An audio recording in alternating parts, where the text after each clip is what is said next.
Empezar con la clase. Vamos a hablar en esta oportunidad sobre el cerebelo y la sistematización motora. Entonces, empecemos por este primero. El cerebelo se encuentra localizado en la fosa posterior y tiene tres caras. Una cara, a ver, vamos a poner acá, así.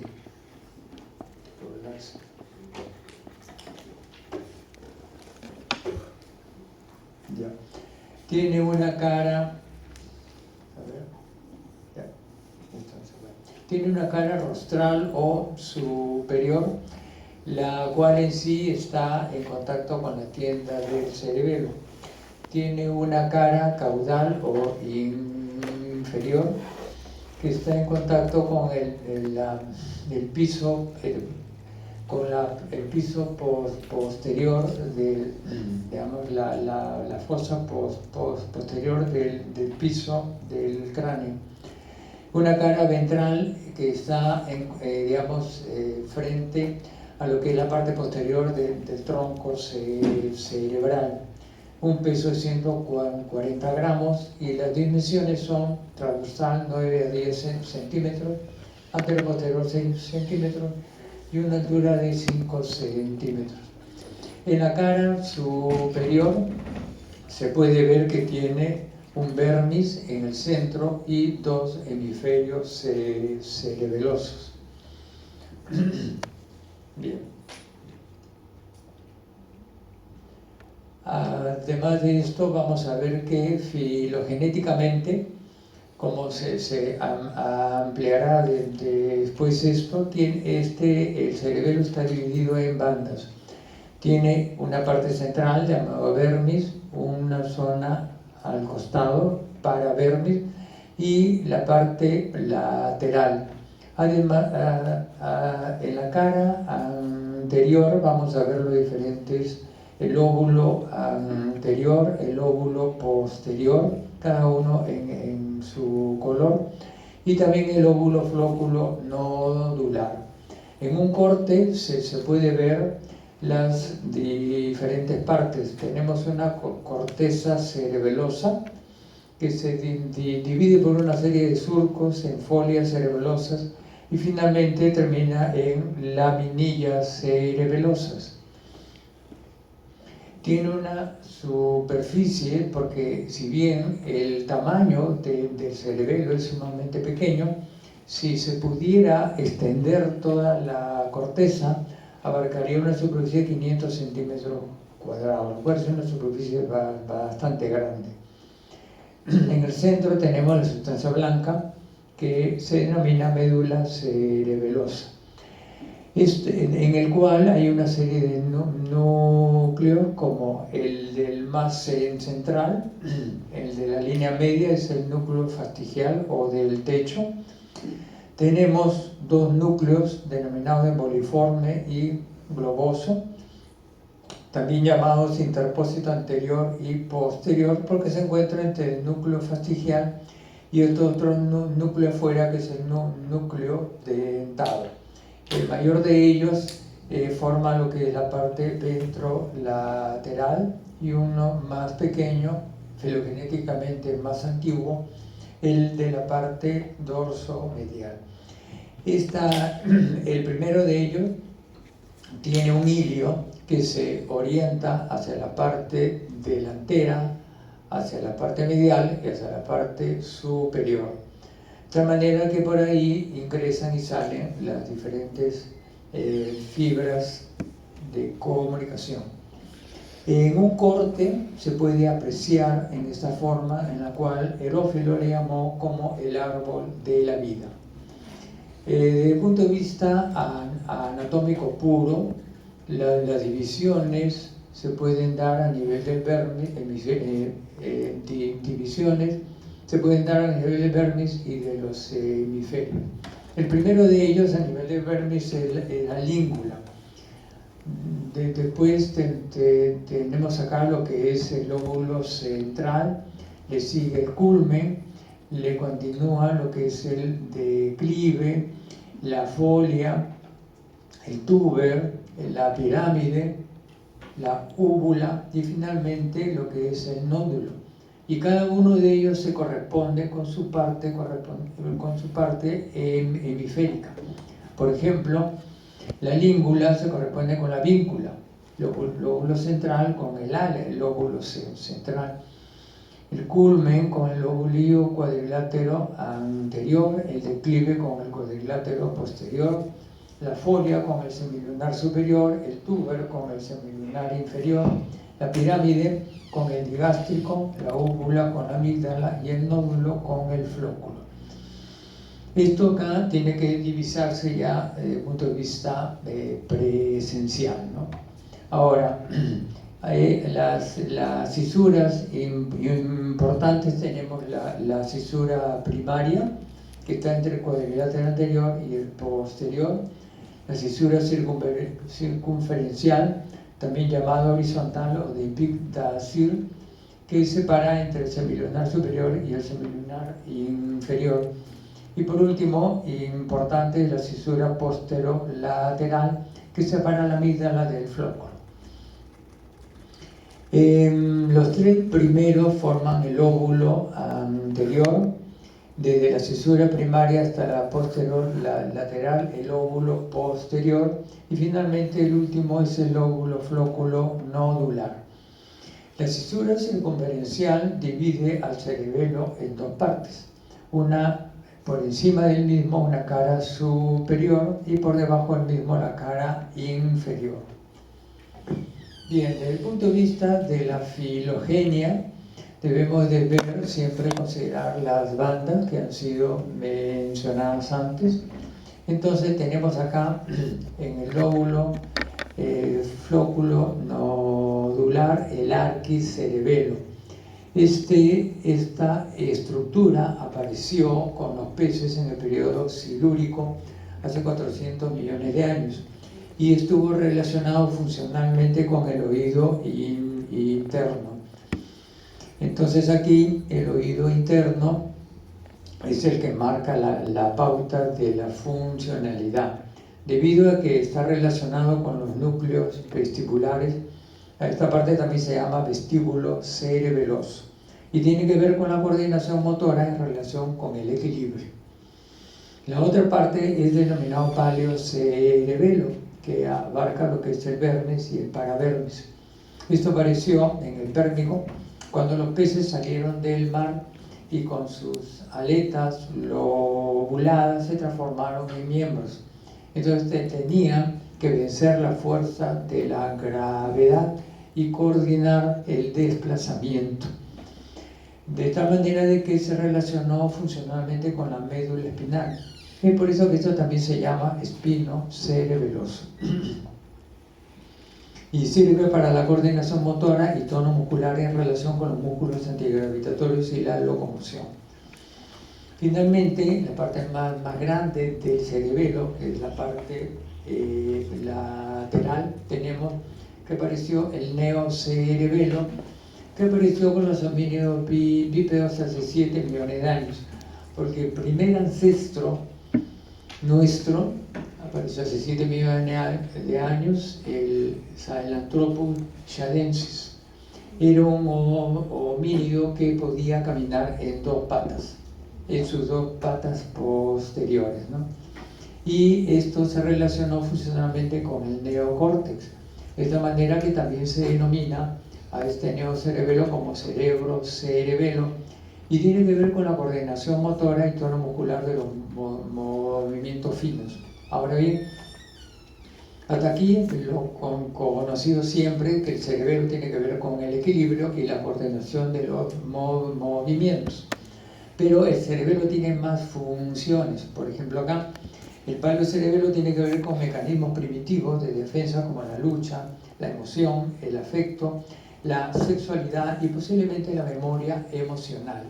Y el neocerebelo tiene que ver con lo como modulador del pensamiento, la planificación, la formulación de estrategias, el aprendizaje, la memoria y el lenguaje. Debido a que las células de Purkinje cerebelosas son muy sensibles al alcohol, podemos ver lo que sucede con los ebrios, por ejemplo, que no solamente pierden el equilibrio y la coordinación, tiene una alteración completa en la conducta, el pensamiento, la formación de ideas, la planificación, etcétera, etcétera. ¿Ok? Anatomía microscópica, la corteza cerebelosa histológicamente es igual en todas partes, tanto en los hemisferios cerebelosos como en el vértice cerebeloso. En este esquema podemos apreciar las tres capas que se encuentran desde la parte externa, la capa molecular, la capa media, capa molecular plexiforme, la capa media piriforme o de células de Purkinje y la capa granular. Con la tinción de Kluber-Barreda se puede apreciar las tres capas fácilmente, y con la tinción de anticuerpos fluorescentes anticélulas de Purkinje se puede ver la enorme arborización dendrítica que tienen las células de Purkinje y que ocupa toda la capa molecular. Vamos a empezar a estudiar cada una de ellas. La capa granulosa está constituida por miles de millones de células granulosas, que de un tamaño pequeño, de 6 a 8 micras, y que tienen, sus cuerpos están intensamente teñidos de núcleo grande, tiene un axón que se prolonga hacia la parte superficial y se divide en T, denominadas fibras paralelas, y tiene unas dendritas cortas, 4 o 5 de ellas que terminan en garra y que suelen acabar en lo que son los glomérulos cerebelosos. La célula de Golgi es una célula que también están en esta capa. Las granulosas son excitadoras, en cambio las células de Golgi son inhibidoras. ¿Ok? Aparte, y estas van a contener dendritas que se extienden hasta la capa molecular y un axón que se distribuye a nivel de la capa granulosa, haciendo contacto con las dendritas de las células granulosas por sinapsis axodendríticas a nivel de lo que es el glomérulo cerebeloso. En la capa granulosa también tenemos las células de Lugaro, que son células inhibidoras con dendritas oposito extendidas, y que estas dendritas se distribuyen no de manera digamos paralela, sino transversal a las folias cerebelosas.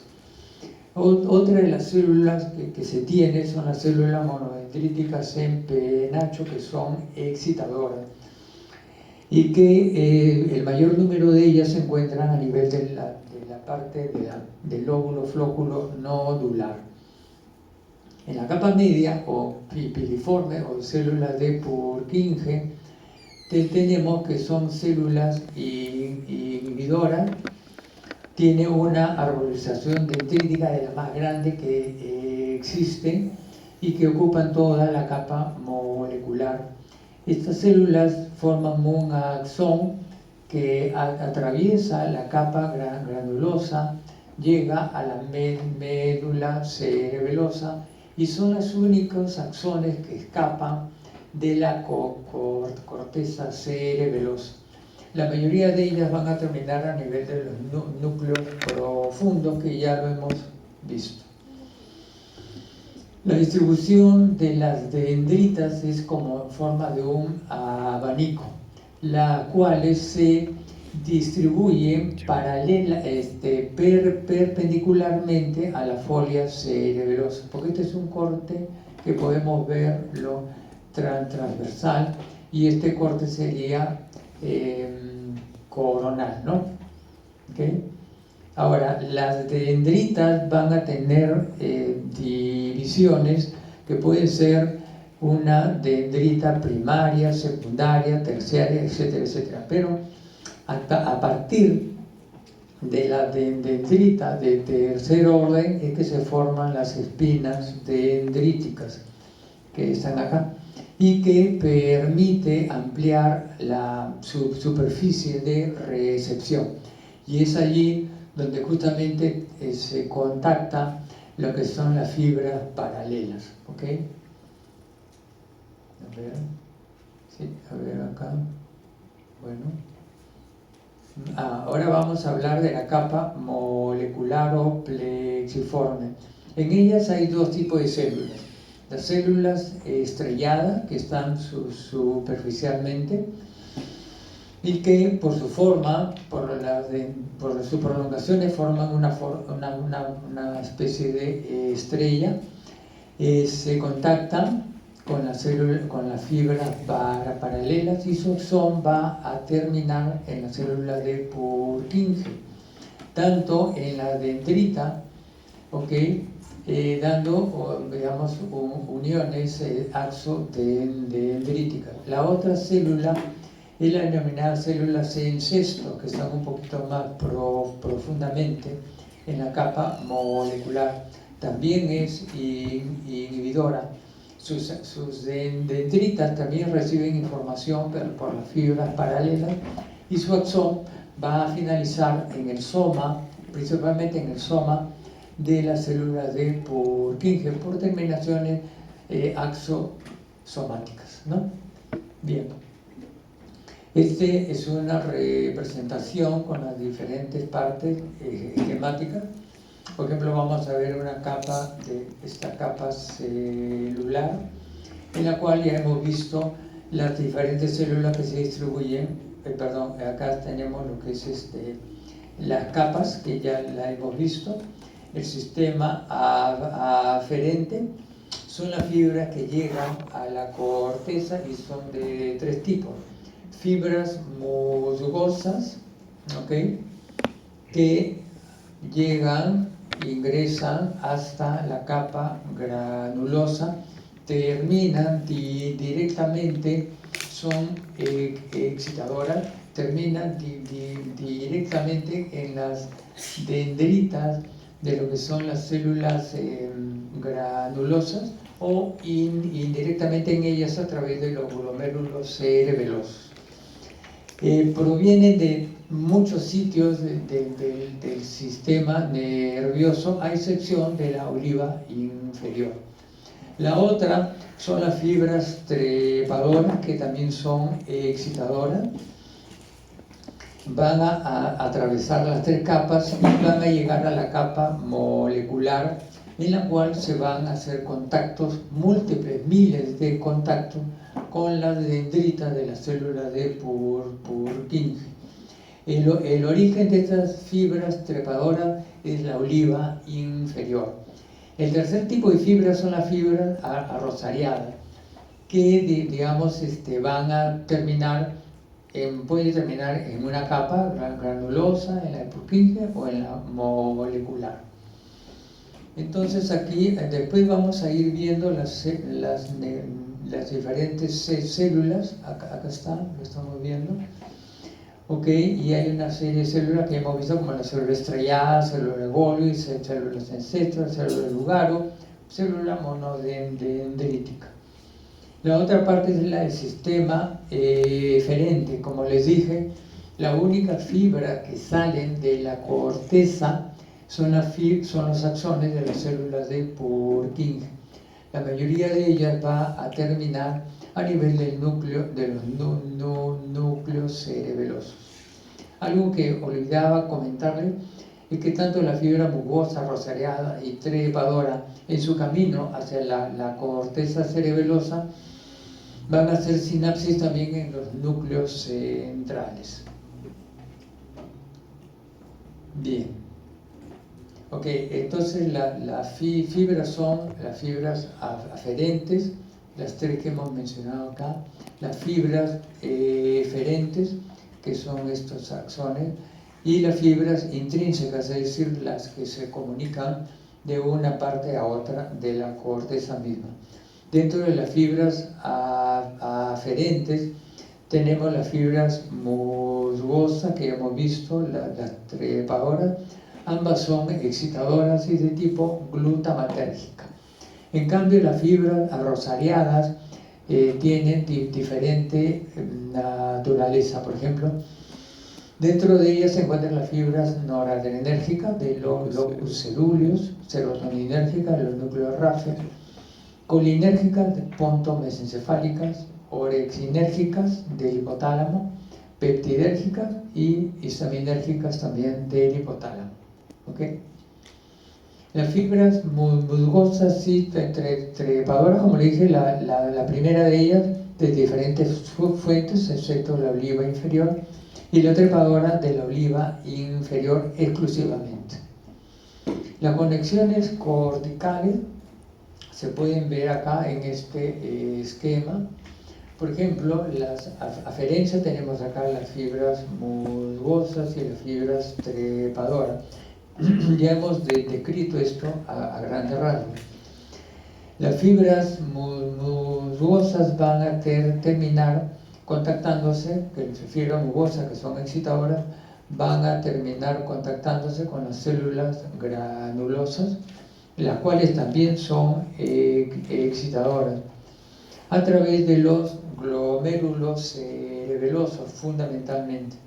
Entonces acá estamos viendo un esquema en el cual esta parte rosada constituye una fibra musgosa, pero también hay otras estructuras más, como esto es lo que estamos viendo, y que es excitadora, pero también tenemos acá el axón de la célula de Golgi, que es inhibidora, pero también tenemos esta otra, que son las dendritas de las células granulosas. Entonces se forma un complejo regulatorio aquí. Las células granulosas, su axón, como les dije, asciende, se dirige hacia la superficie, se divide en dos, constituyendo lo que son fibras paralelas. ¿Okay? Paralelas porque son horizontales a la laminilla cerebelosa.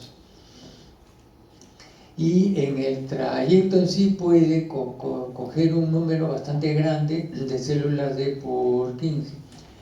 Cada fibra paralela puede excitar hasta 400 células de Purkinje.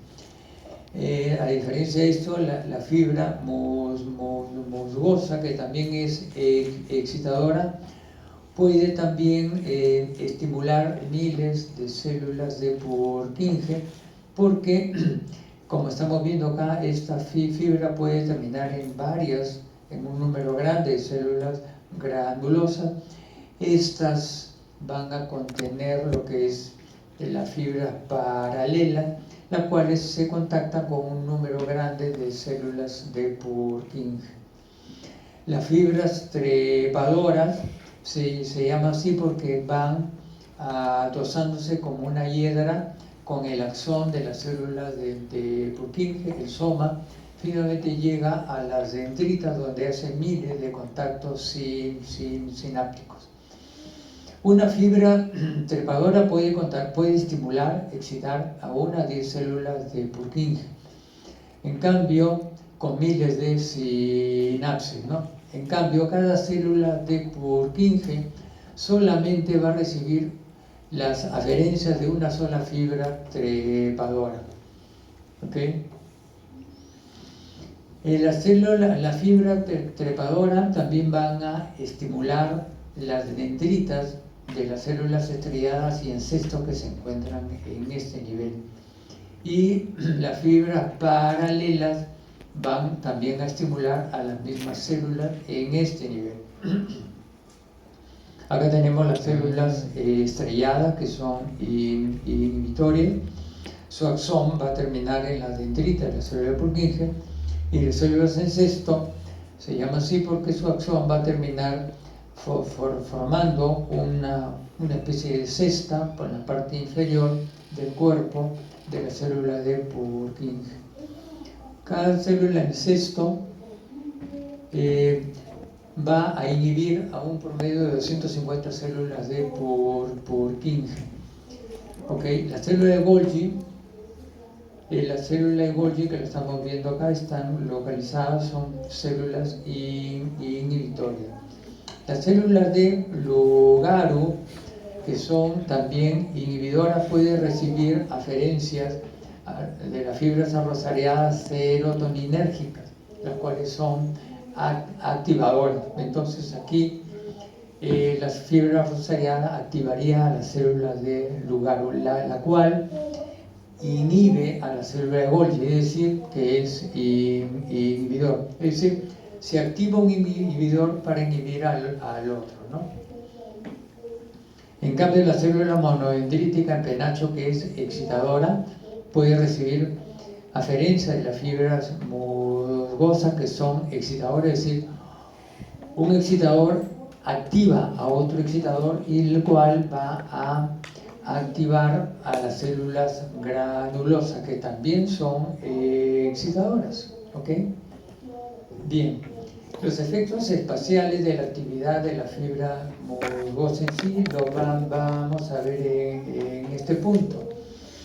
Aquí vamos a hacer dos cortes perpendiculares a las laminillas cerebelosas. Entonces se puede ver cómo el ingreso de la información puede ser excitadora por intermedio de la fibra musgosa, la cual es excitadora y va a activar una célula granulosa. Este es en el punto 1. Esta célula granulosa, que es excitadora, por intermedio de las fibras paralelas va a estimular a las células de Purkinje. En este caso, en este foco específico, ¿okay? A nivel del punto 2, denominado haz de excitación. Es decir, hay de toda la enorme cantidad de fibras paralelas que hay, puede haber una zona en la cual la estimulación es bastante grande. Esta zona de la excitación se llama la microzona. Bien, entonces esta célula de Purkinje, tremendamente excitada, va a actuar, y su acción, como es inhibidora, entonces va a su acción a irse al núcleo cerebeloso y inhibirlo, como lo estamos viendo acá en 3. Por otra parte, la microzona no solamente tiene esta finalidad, sino que también va a estimular a las células estrelladas y a las células en cesta, que se encuentran, cuyas dendritas se encuentran ahí. Entonces la función de ella va a ser inhibir a las células de Purkinje que están fuera de la estimulación de la microzona, de tal manera de que solamente se va a focalizar y excitar los de la zona de la microzona e inhibir a las que están alrededor, para centralizar y focalizar la respuesta. ¿Ok? Esto lo estamos viendo en 4. Bien, acá. Bien, ahora el proceso puede terminar si la célula de Golgi, en este caso, que es inhibidora, inhibe la célula granulosa inicial, la cual inhibida va a decaer la activación, ¿ok? Como lo estamos viendo en 5. Ahora, el proceso, si la estimulación que viene por las fibras musgosas, en fin, es muy intensa y se requiere la participación continua de esa zona cerebelosa, entonces el proceso puede continuar de tal manera que la célula de Purkinje, inicialmente excitada, puede inhibir a la célula de Golgi. Inhibe la célula de Golgi de tal manera de que en 6 hace de que inhibe al inhibidor, y este inhibidor ya no puede inhibir a la célula granulosa y el proceso sigue. ¿Ok? Bien. los circuitos cerebelosos. Vamos a ver lo que es la respuesta de los núcleos profundos del cerebelo. Acá estamos viendo los núcleos cerebelosos. Habíamos visto cómo recibe fibras, las fibras trepadoras en su camino directo a la célula de Purkinje, y las fibras musgosas en un camino indirecto hacia las células de Purkinje. También tiene aferencias hacia lo que es los núcleos cerebelosos. Ellos se encuentran en este nivel y desde ese punto ya salen las fibras eferentes a las diferentes partes del neuroeje. ¿Okay? Entonces, como les dije, hay una vía directa por las fibras trepadoras, pero también hay una vía indirecta por la fibra musgosa. Pero todas ellas van a terminar en la célula de Purkinje. La proporción entre las fibras aferentes y eferentes del cerebelo es de 40:1, es decir, el cerebelo tiene una función integradora, recibe muchas aferencias, procesa las diferentes fuentes de información y da una respuesta concentrada. El cerebelo va a tener aferencias, llegan las aferencias al cerebelo por medio de los 3 pedúnculos cerebelosos. ¿Okay?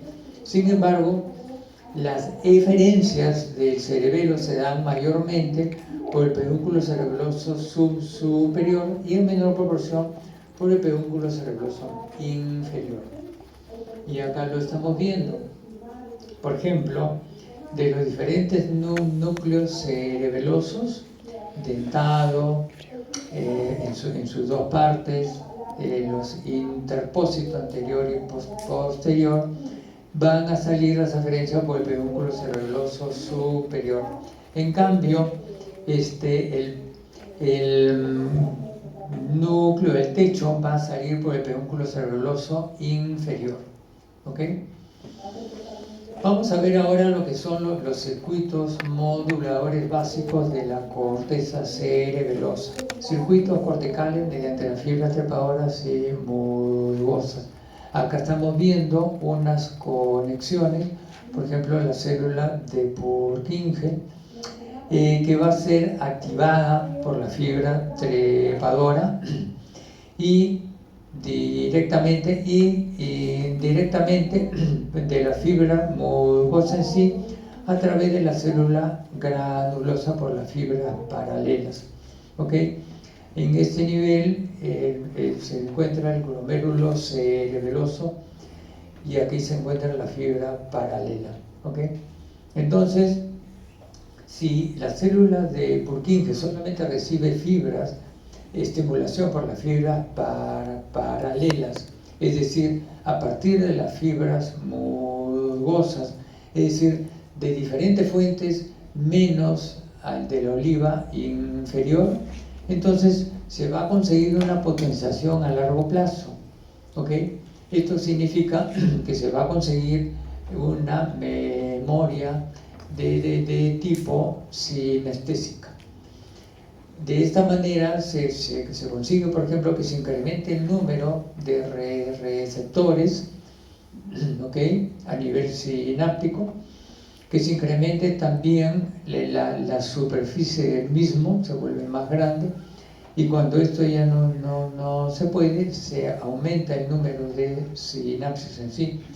Y no solamente eso, sino que también hay un aumento en la liberación del neurotransmisor a nivel de la membrana presináptica.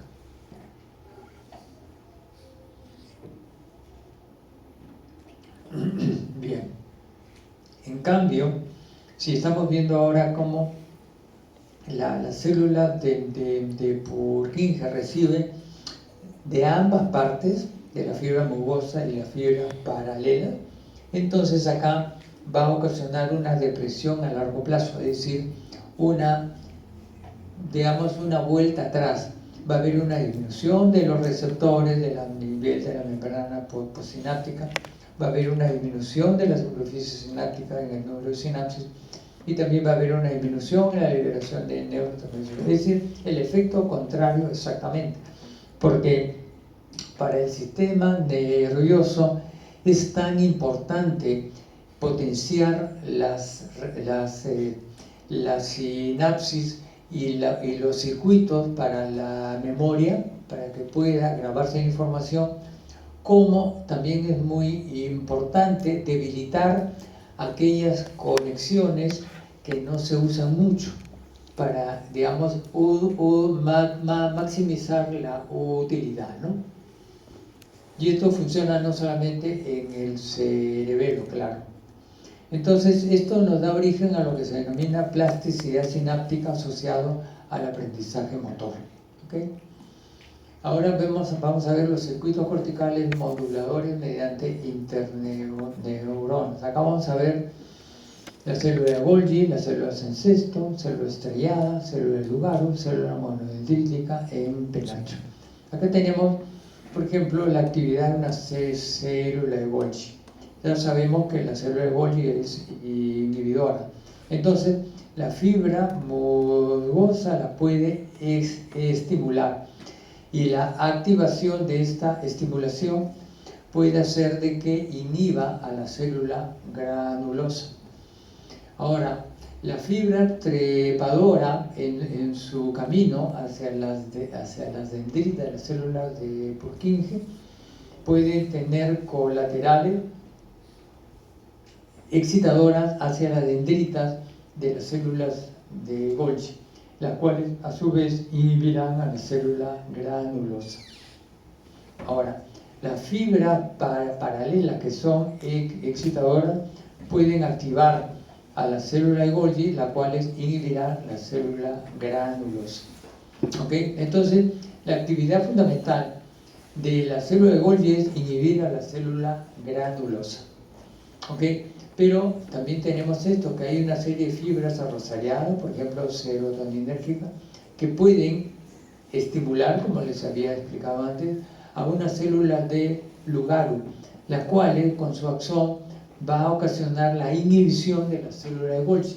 Entonces, un inhibidor inhibe al otro inhibidor para impedir que inhiba a la célula granulosa. Son circuitos que se forman, ¿no?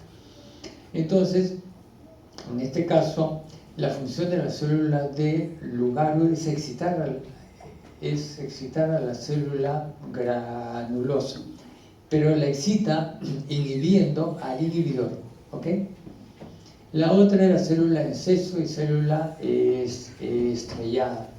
Aquí vamos a ver cómo tanto una como otra van a tener estimulación por las fibras trepadoras y indirectamente por las fibras musgosas a través de la célula granular por las fibras paralelas. Entonces aquí estamos viendo cómo lo que se produce es una inhibición de la célula de Purkinje débilmente estimulada. ¿Por qué? Porque las células en cesto y las células estrelladas, activadas de esta manera, tienen la finalidad de inhibir a la célula de Purkinje. Las células en cesto lo inhibirán directamente en el soma y la célula estrellada lo inhibirán a nivel de las dendritas. Por último, en esta parte, la célula monodendrítica en penacho va a activar a la célula granulosa, la cual, la célula monodendrítica en penacho, va a ser a su vez estimulada por las fibras musgosas. Entonces aquí la finalidad es activar al activador para que active a la célula granulosa. Entonces la actividad de la célula de Purkinje dependerá de las siguientes influencias: inhibición por ramas colaterales de las células de Purkinje vecina, como ya hemos visto anteriormente; activación por las fibras trepadoras; activación por fibras paralelas, secundaria a la activación de la célula granulosa por las fibras musgosas; o inhibición a nivel del glomérulo cerebroso por los axones de la célula de Golgi; Y cuarto, la inhibición por las células encesto y las células estrelladas a nivel de la capa molecular. Acá está un compendio de los circuitos que hemos estado explicando. ¿Ok? La anatomía funcional, vamos a ver cómo, si bien la división anatómica es en esta forma, la división funcional tiene que ver no tanto con la división anatómica, sino con la división filogenética. De esta manera que acá vamos a estudiarlo. El primero, la banda cortical filogenética se va con el núcleo respectivo, van a constituir lo que se conoce como una unidad funcional cerebelosa. Unidad funcional que vamos a irla viendo ahora. Por ejemplo, tenemos el sistema vestíbulo cerebeloso. ¿Qué significa? Que el sistema vestíbulo cerebeloso tiene como objetivo el núcleo vestibular, que desde el punto de vista fisiológico funciona como un núcleo cerebeloso profundo, ¿ok? Tenemos el otro, el sistema espino-cerebeloso, el cual combina las bandas permiana y la banda parapermiana con los núcleos del techo, núcleo globoso y emboliforme. Y por último tenemos el sistema cerebro-cerebeloso con el núcleo dentado, ¿ok?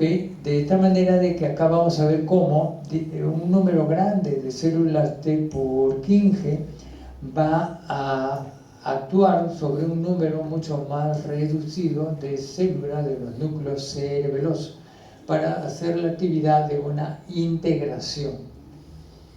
¿Ok?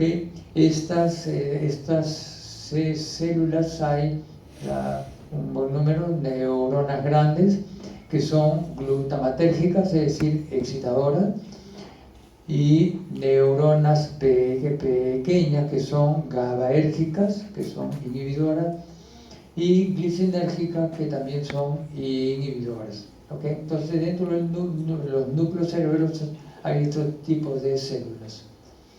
Vamos a estudiar cada una de estas divisiones. Acá vamos a ver el sistema vestíbulo cerebeloso con el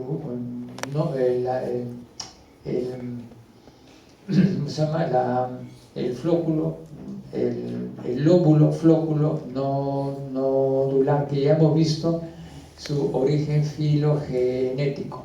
Entonces acá vamos a ver cómo las aferencias de este sistema están dados por las fibras vestíbulo cerebelosas directas, como en este caso, vienen acá de los conductos semicirculares, del utrículo y del sáculo, cuya primera neurona se encuentra en el ganglio de Scarpa, ingresan por el pedúnculo cerebeloso inferior directamente hacia la corteza cerebelosa.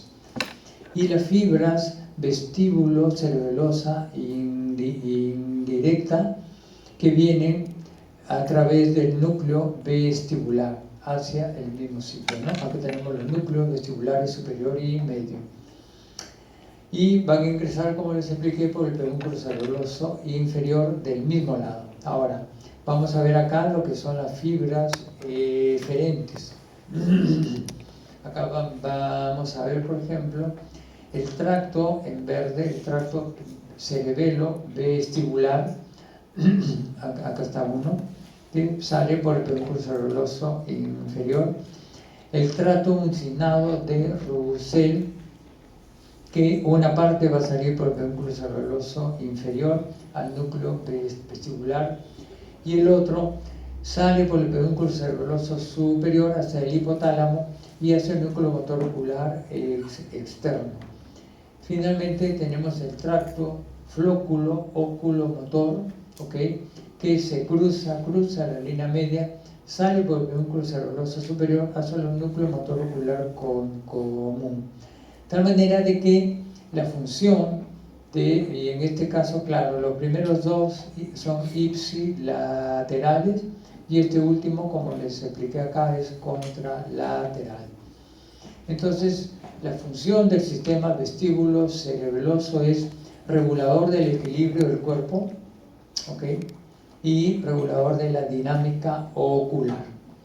Este es el sistema vestíbulo cerebeloso.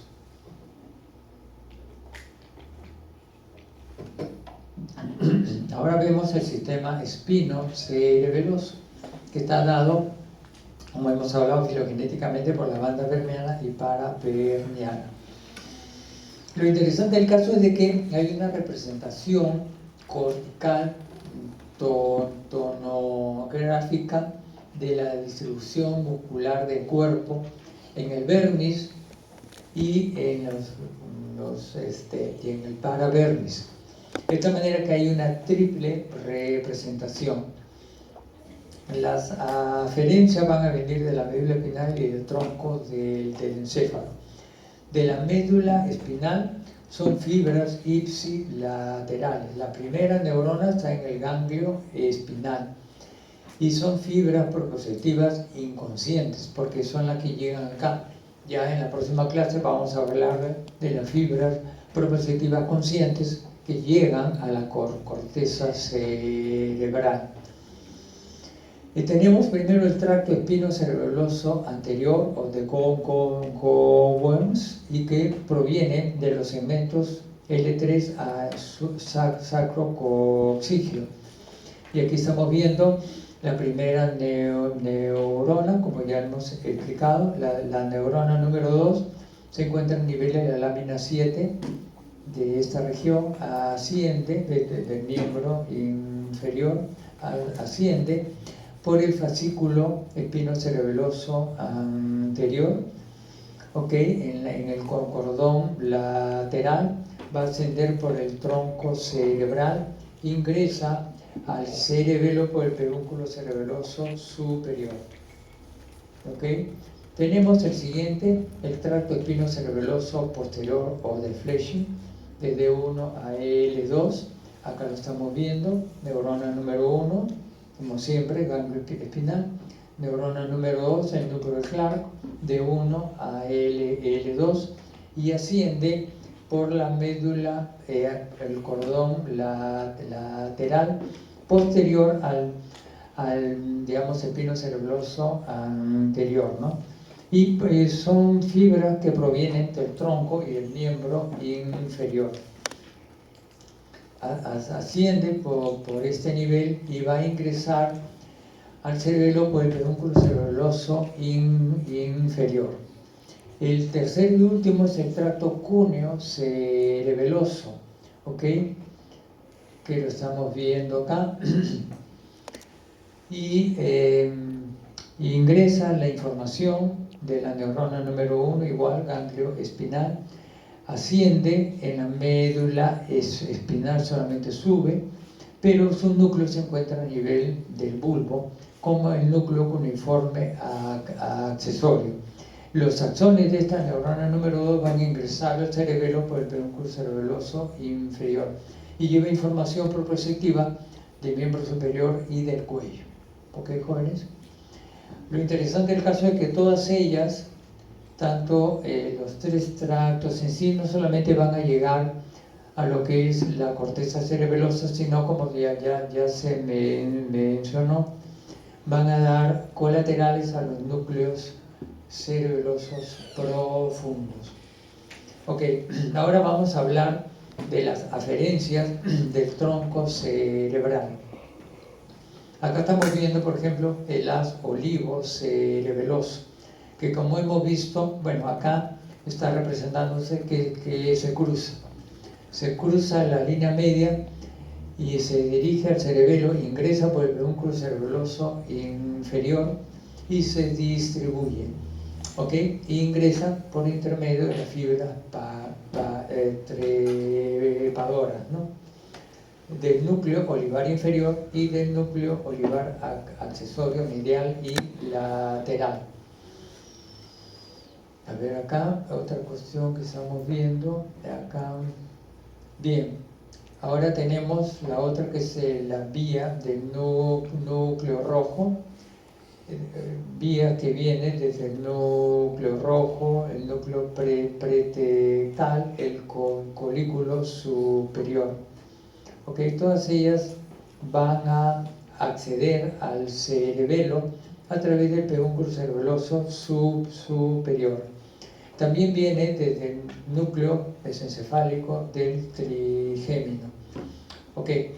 Una parte, además de estos ingresos que estamos viendo acá, el núcleo rojo, el núcleo pretectal, el colículo superior, la médula espinal, van a tener acceso al núcleo olivar inferior para que el procesamiento de esta información llegue al cerebelo por las fibras trepadoras, de tal manera de que estas fibras, si bien son exclusivamente del núcleo olivar inferior, indirectamente vienen de estos puntos. ¿Ok, jóvenes?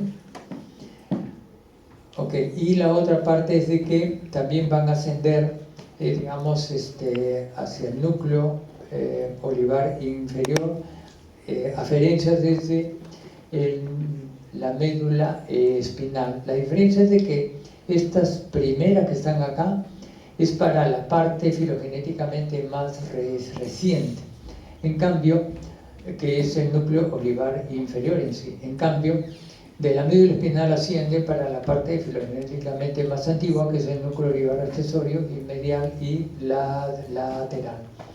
Tenemos también fibras aferentes como el haz retículo cerebeloso, el haz tecto cerebeloso, trigémino cerebeloso, rubro cerebeloso, que viene en este caso del palio rubro, la parte inferior del núcleo rojo. Tenemos el trato cerúleo cerebeloso, del locus cerúleo, tracto serotoninérgico cerebeloso, de los núcleos del RAFE y aferencias hipotalámicas. Todas ellas constituyen aferencias del tronco cerebral. Estas tres últimas llegan al cerebelo a través de las fibras arrosariadas. Las eferencias ahora del espino cerebeloso son a través del núcleo fastigial e interpuesto. Tenemos el cerebelo reticular y el cerebelo olivar, el cerebelo rubral y el cerebelo talámico. ¿Ok? Tenemos entonces fibras aferentes y fibras eferentes. ¿Cuál es la función del palio cerebelo? Regulación de la motilidad básica del tronco y de las extremidades. El vermis controla el movimiento del eje corporal, cuello, hombros, abdomen y cadera. Y el paravermis está relacionado con los movimientos de la parte distal de los miembros. Pero todo con el punto de vista de la locomoción, fundamentalmente, ¿no? La última parte de esta división es el sistema cerebro-cerebeloso, que viene a ser la banda lateral. Filogenéticamente ya lo hemos visto. Entonces acá tenemos un circuito interesante. Tenemos las fibras córtico-pónticas, ¿ok?, que partiendo de la corteza cerebral, por ejemplo en este caso izquierda, frontal, parietal, temporal, occipital y límbico en sí, van a descender a la hemimédula, a la hemiprotuberancia del mismo lado. Desciende por el mesencéfalo, por el quinto interno y el quinto externo del pie mesencefálico. Desciende por el centro semioval, la cápsula interna. Acá ya hemos descrito, ¿okay?, por la cápsula interna, por el brazo anterior y el brazo posterior, ¿okay? Por el brazo anterior las fibras frontopónticas y por el posterior las fibras parietopónticas. Por la parte de la región retrolenticular de la cápsula interna, la parietopóntica y occipitopóntica, y la sublenticular, temporopóntica y occipitopóntica. Por el pie mesencefálico, ya les explicamos, y llega a los núcleos propios del puente.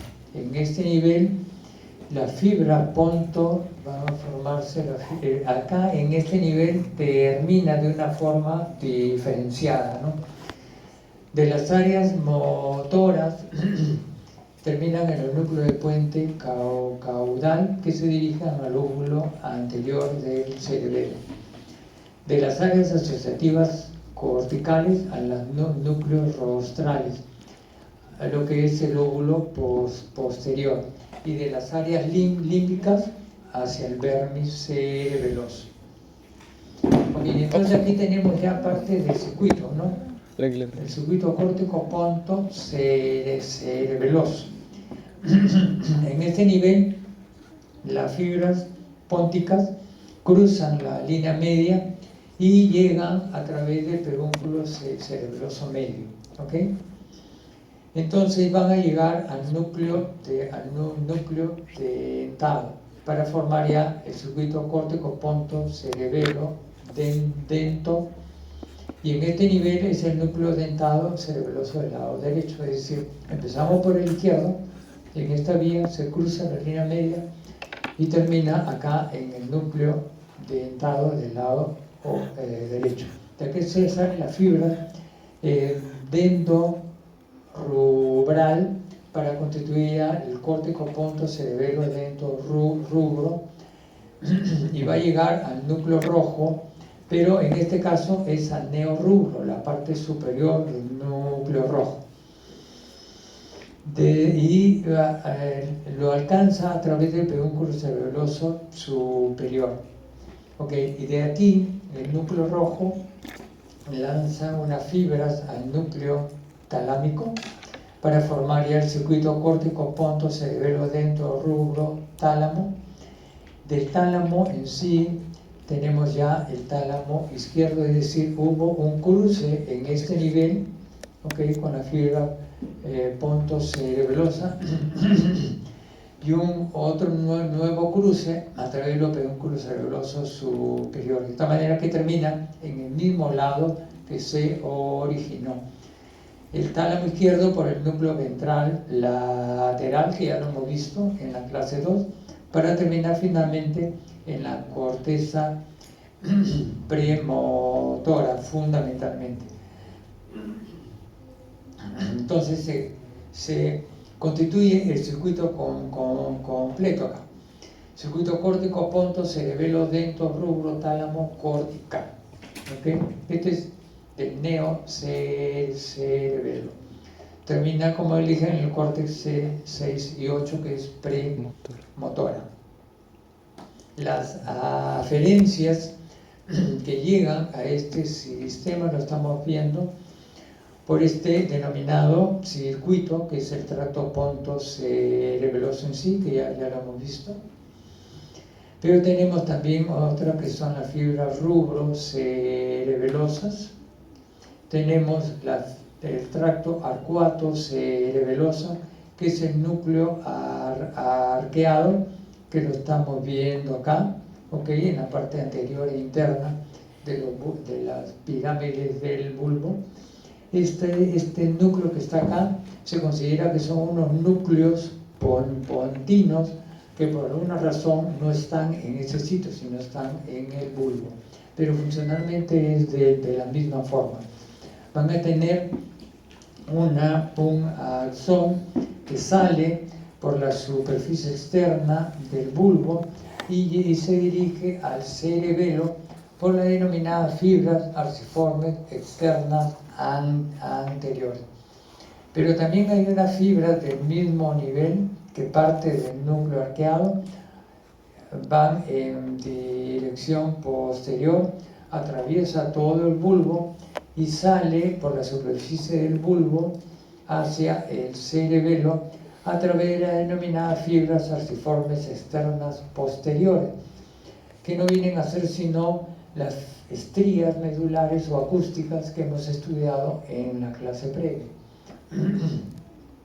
Lo interesante es de que ingresa al cerebelo por el pedúnculo cerebeloso inferior.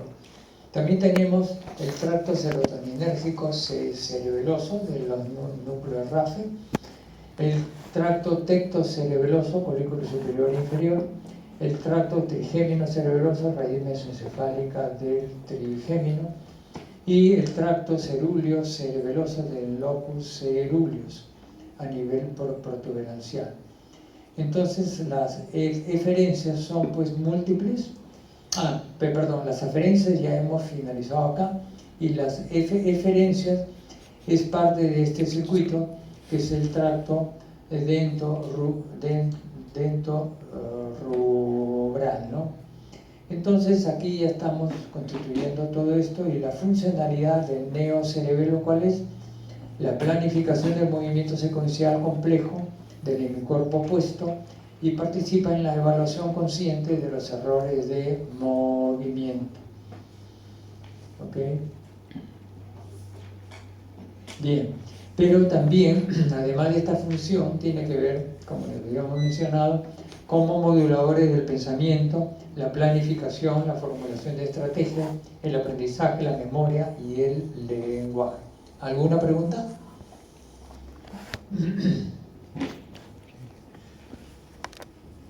Bien, pequeño descanso. Motora. Vamos a ver de que el acto motor nos permite realizar una serie de actividades, las denominadas habilidades motoras básicas, como caminar, correr,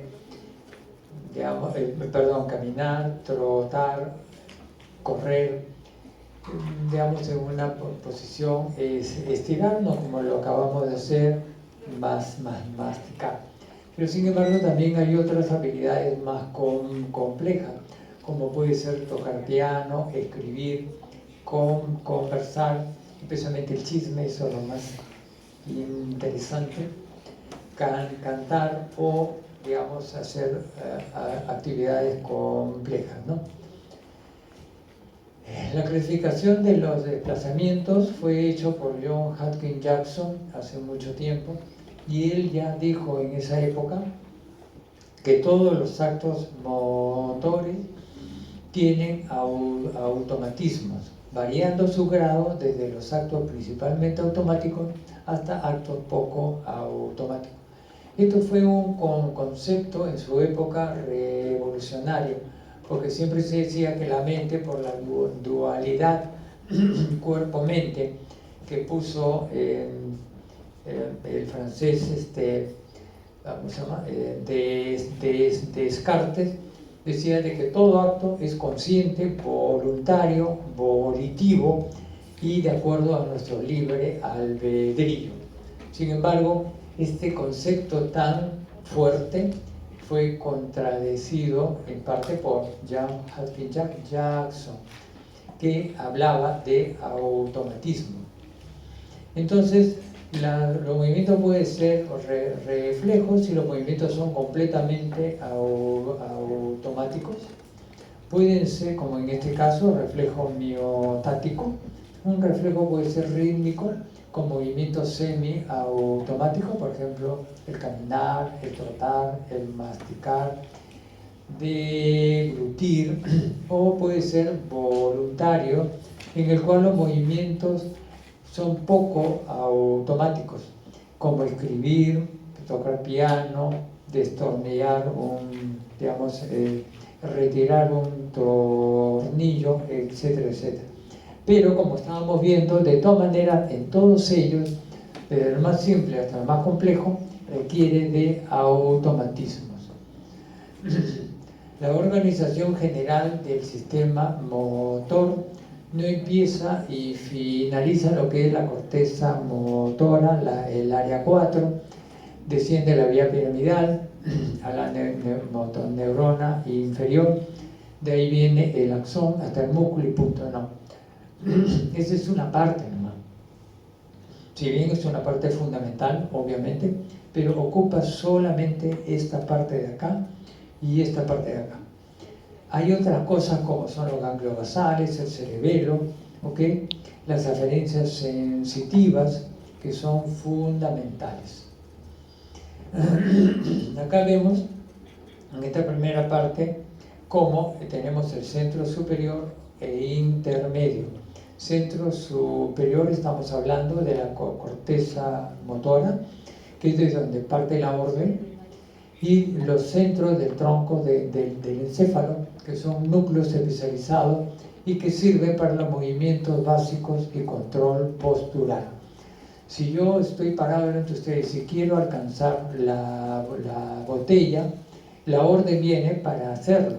Pero si estos centros que están acá no funcionan, yo al tratar de alcanzarlo voy a terminar en el suelo. Porque los centros me permiten mantener el tono muscular y una serie de eventos que permiten que no me caiga. ¿Okay? Es la única manera. Okay. La otra parte, acá tenemos la neurona motora superior, ¿no? Okay. En la parte 2 tenemos neuronas de circuito local que están tanto en la médula espinal como en el tronco del encéfalo. En la médula espinal está el acto anterior de la médula espinal por los movimientos de los brazos, piernas, en fin. Y en el tronco cerebral para los núcleos motores de la lengua, la masticación, la expresión facial, etcétera, etcétera, los movimientos de los ojos. ¿Okay? Que en todos ellos están la neurona motora inferior. Tenemos los ganglios basales, que ya lo hemos explicado en la clase anterior, y el cerebelo, que acabamos de hacerlo. Pero todo esto no sirve de nada si no está esta parte de las aferencias sensitivas, porque gracias a ello todo este sistema funciona.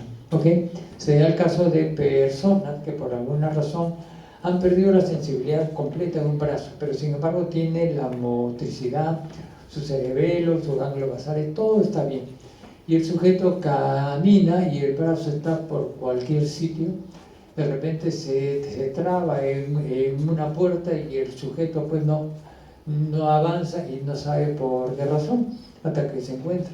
Finalmente los sujetos terminan usando un cabestrillo, es decir, no lo usan, e inclusive piden que le amputen el brazo porque no les sirve de nada, y solamente por falta de sensibilidad. Bien. En los centros superiores del control motor tenemos la vía córtico-espinal directa o piramidal y la indirecta o extrapiramidal.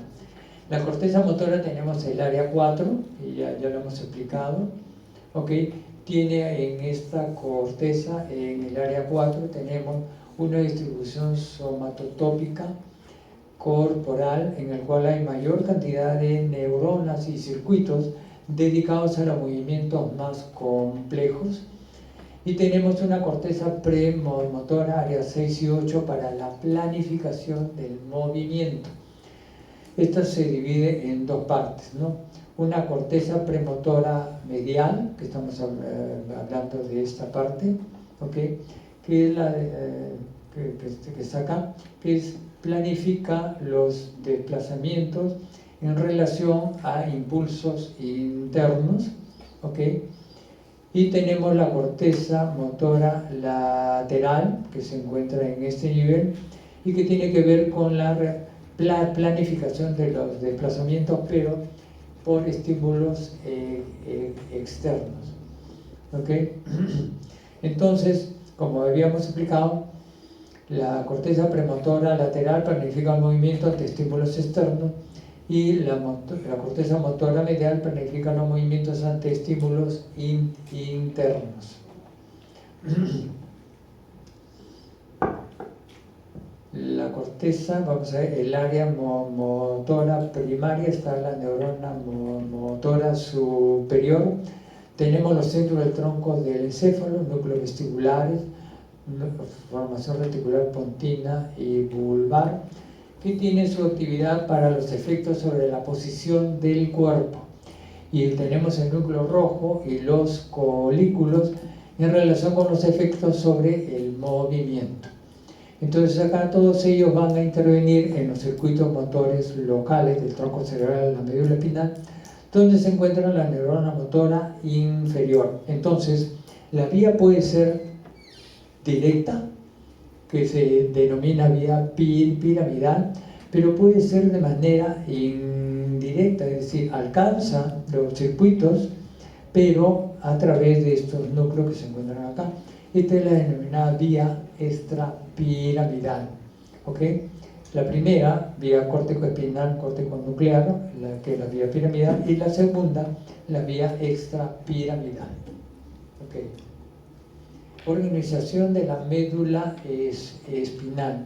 Acá estamos viendo cómo en el acto anterior de la médula espinal, por ejemplo, se distribuyen la motoneurona inferior, la parte medial para los músculos proximales, la parte lateral para los músculos distales, los que están en la parte anterior para la extensión y los que están posterior para la flexión. Algo que ya hemos estudiado en la clase de médula espinal. Pero hay una zona intermedia, la neurona, son neuronas de la zona intermedia de la sustancia gris de la médula espinal, que se subdivide en dos partes, una región intermedia medial de la médula espinal y una región intermedia lateral de la médula espinal. ¿Ok? Acá lo estamos viendo. La región intermedia medial de la médula espinal, los axones de ella van a contactarse con la región medial del asta anterior de la médula espinal. En cambio, la región intermedia lateral de la médula espinal se va a contactar con las neuronas, motoneuronas de la región lateral del asta anterior de la médula espinal. De tal manera que vean ustedes, la parte funcional de esto es interesantísimo. En el primero de ellos, por ejemplo acá, la región intermedia, la segunda, la región lateral, ¿ok? Va a hacer de que el contacto sea con las partes, digamos, de pocos segmentos de la región lateral, permitiendo, como el esquema lo menciona acá, el movimiento de la mano, por ejemplo, o del pie, pero causando una individualidad, de tal manera que si yo quiero mover esta mano, no se me mueve otra parte del cuerpo, solamente eso, porque los segmentos que se contactan son cortos. En cambio, la región intermedia medial de la médula espinal se contacta con la región medial del asta anterior de la médula espinal, no solamente en el nivel mismo, sino que recorre largos trayectos de manera no solamente del mismo lado, sino bilateralmente. De esta forma se controla la musculatura axial, desde la parte cervical, dorsal, lumbar. De tal manera que el ejemplo que les puse, que quiero alcanzar esto, se me contrae en esta posición que estoy haciendo, prácticamente la columna completa tiene que contraerse para mantener el tono, ¿ok? De tal manera que se explica la funcionalidad de acuerdo a la distribución anatómica. El contacto final de las vías córtico-espinal directa e indirecta lo vamos a ver ahora. La región intermedia medial de la médula espinal y la región intermedia lateral de la médula espinal son diferenciados. La formación reticular, núcleo vestibular y el colículo terminan en la región intermedia medial de la médula espinal. ¿Okay? En cambio, ¿okay? Para el control postural, el ejemplo que les estoy dando. En cambio, el área motora primaria y premotora, además, va a terminar en la región intermedia lateral de la médula espinal para los movimientos precisos que involucran las porciones distales de las extremidades. ¿Okay? Además, el núcleo rojo también termina ahí para los movimientos asociados de los músculos proximales de los miembros superiores. ¿Okay? Esto lo ampliamos después. La proyección cortical directa e indirecta, acá estamos viendo un ejemplo, proyección cortical directa, cómo va a terminar la vía piramidal a nivel de la región lateral del asta anterior de la médula espinal. Y la proyección indirecta, el ejemplo típico, acá estamos viendo las fibras córtico-reticulares y retículo-espinales, que termina en la parte intermedia medial de la médula espinal. Esto es una vía directa, inicia los movimientos de las porciones distales de las extremidades, y una vía indirecta que media los ajustes posturales que apoyan el movimiento.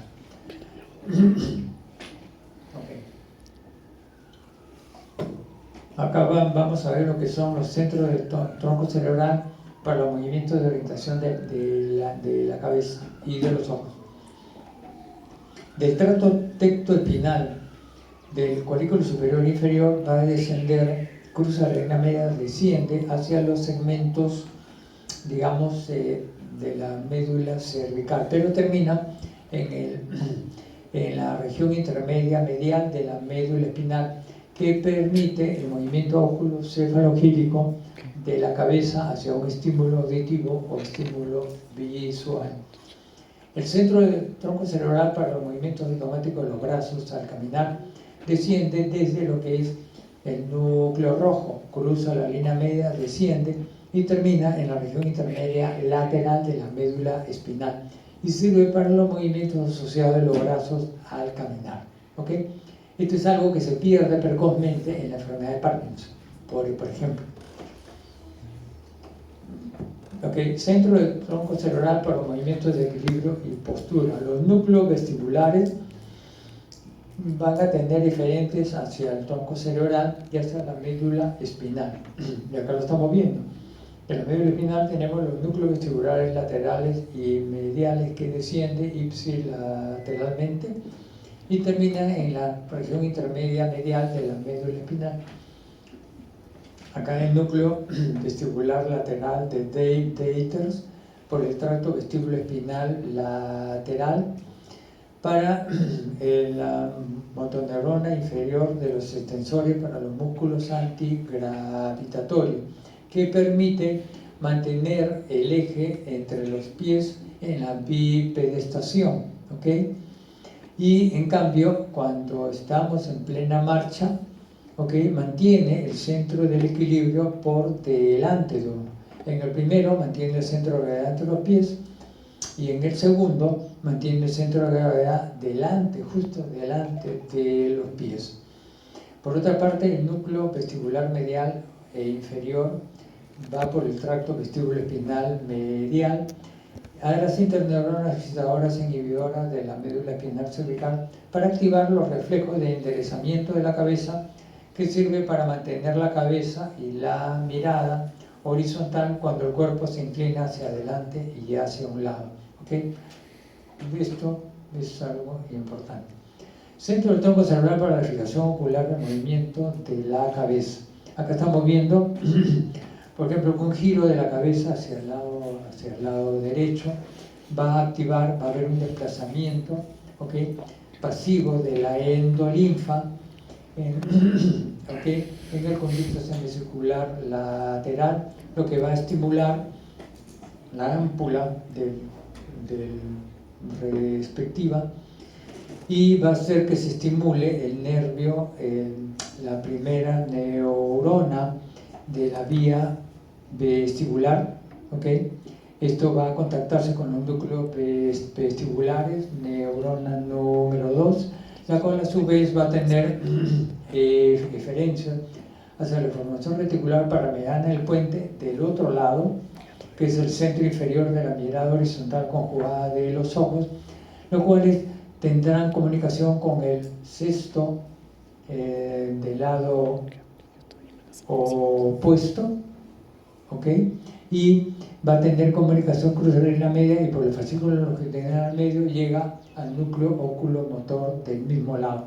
De tal manera que este giro va a ser giro de la cabeza a la derecha va a hacer que los ojos se vayan los dos hacia la izquierda. ¿Ok? Entonces, un giro de la cabeza hacia el lado derecho va a tener un movimiento conjugado de los ojos hacia la izquierda. Acá lo estamos viendo. Giro de la cabeza hacia el lado, en este caso izquierdo, va a tener los ojos hacia el lado derecho. Y lo inverso sucede exactamente igual. ¿Ok, jóvenes? Entonces los núcleos vestibulares realizan ajustes en la postura y el equilibrio en respuesta a la información proveniente del oído interno. Las proyecciones hacia la médula espinal aseguran una respuesta compensatoria rápida a cualquier inestabilidad postural detectada por el oído interno.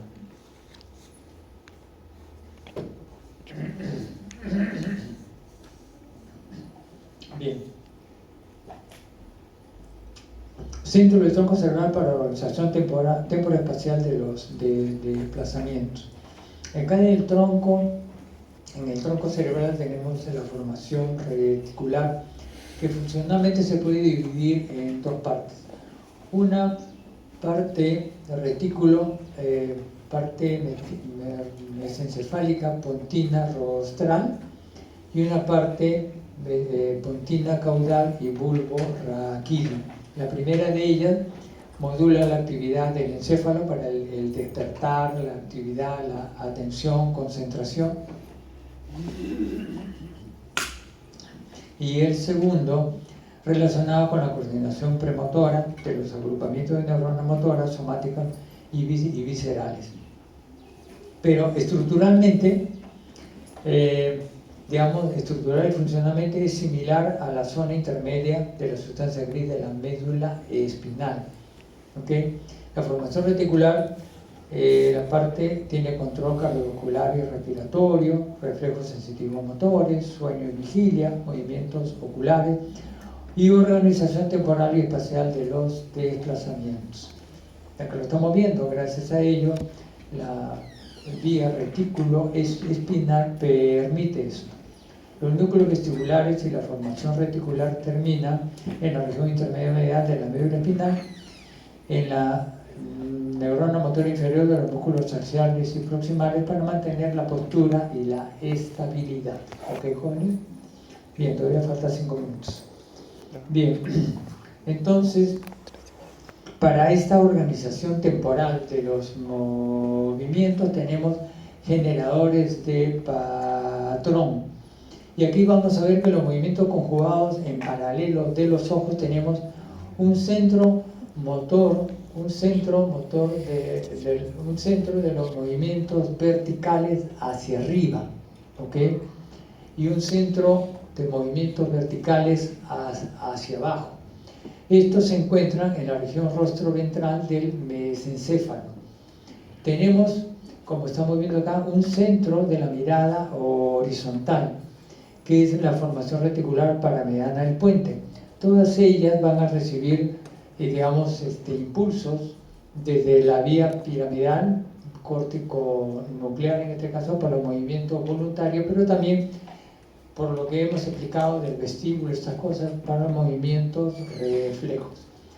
Tenemos para los movimientos rítmicos de masticación el núcleo supratrigeminal que está en la protuberancia, que recibe aferencia del núcleo mesencefálico trigeminal y el núcleo trigeminal principal.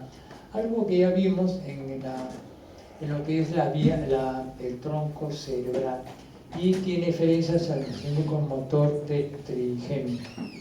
Tenemos un centro generador de patrón para la deglución, el vómito, la tos y los estornudos que están en el bulbo, para la locomoción en el núcleo pedúnculo pontino, que está a nivel mesencefálico.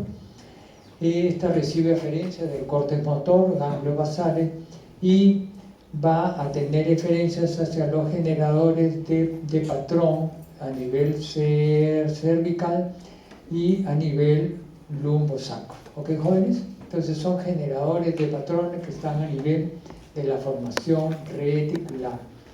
Entonces aquí estamos viendo cómo, ya es un resumen de esto, vía directa e indirecta para la neurona motora inferior, la vía directa con esta función y la indirecta con esta otra. Ok, jóvenes, creo que hasta acá llegamos. Las preguntas del examen llegan hasta este punto. ¿Alguna pregunta? ¿Alguna duda? Ok, de todas maneras le pongo las otras diapositivas, ¿ya? Gracias.